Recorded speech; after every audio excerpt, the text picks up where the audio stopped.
نحمده ونصلي على رسوله الكريم۔ دوستو، اللہ پاک نے ہمیں دنیا میں تھوڑے سے عرصے کے لیے بھیجا ہے، وہ تھوڑا سا۔ قیامت کے دن اللہ پاک فرمائیں گے قال کم لبثتم فی الارض، دنیا میں کتنا رہ کر آئے ہو؟ 60 سال رہا ہے، 70 سال رہا ہے، 80 سال رہا ہے، 100 سال رہا ہے؟ اور جواب پتہ کیا دے گا؟ لبثنا یوما او بعض یوم، اگر ہم دنیا میں ایک دن ٹھہرے، ایک دن، لیکن نہیں دن کا بھی تھوڑا سا حصہ، تھوڑا سا چھوٹی سی زندگی، بہت چھوٹی سی، آج ہیں کل نہیں۔ ایک وقت ہم دنیا میں نہیں تھے اور دنیا کا نظام چل رہا تھا، اور ایک وقت آیا کہ ہم دنیا میں نہیں ہوں گے اور دنیا کا نظام چلے گا۔ جانا ہے، رہنا نہیں ہے۔ اصل زندگی آخرت کی ہے۔ ایک آدمی کہنے لگا میں مرتے مرتے بچ گیا، دوسرے نے کہا بھائی بچتے بچتے مر ہی جاؤ، کون بچا ہے کہ تم بچو؟ جو پیدا ہوا ہے اسے مرنا ہی مرنا، جو دنیا میں آیا ہے اسے جانا ہی جانا۔ پیدا ہونے کا مطلب ہی ہے کہ مر جاتا ہے، اور دنیا میں آدمی بعد میں آتا ہے اور اس کے جانے کا وقت پہلے طے ہو چکا۔ ہم جتنے بیٹھے ہوئے ہیں، ہمارے مرنے کا وقت طے ہونا نہیں ہے، ہو چکا۔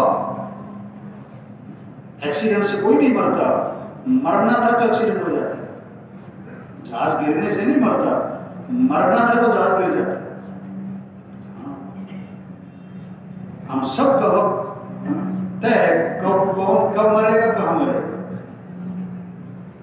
دنیا میں آنے کی ترتیب ہے، باپ سے پہلے بیٹا نہیں آتا، جانے کی کوئی ترتیب نہیں، دادا موجود ہے پوتا چلا جائے۔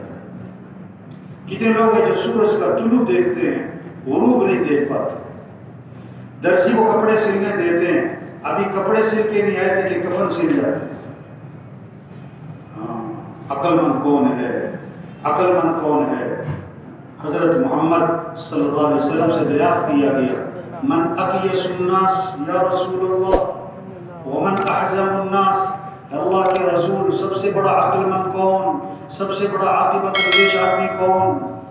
آج کسی کو بے وقوف کہہ دو، برداشت کرے گا؟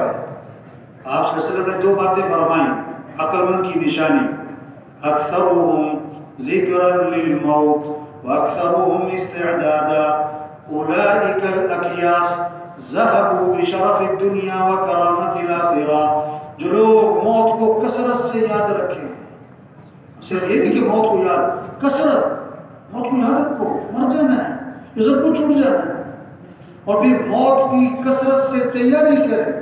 حدیث میں آتا ہے جو 25 مرتبہ روزانہ پڑھے اللہم بارک لی فی الموت وفیما بعد الموت، اللہ میری موت میں برکت، موت کے بعد کی زندگی میں برکت دے، موت کو یاد رکھے، اور 25 مرتبہ روزانہ یہ دعا پڑھے، تو آپ صلی اللہ علیہ وسلم نے فرمایا اللہ اسے شہادت کی موت کا ثواب عطا فرمائے۔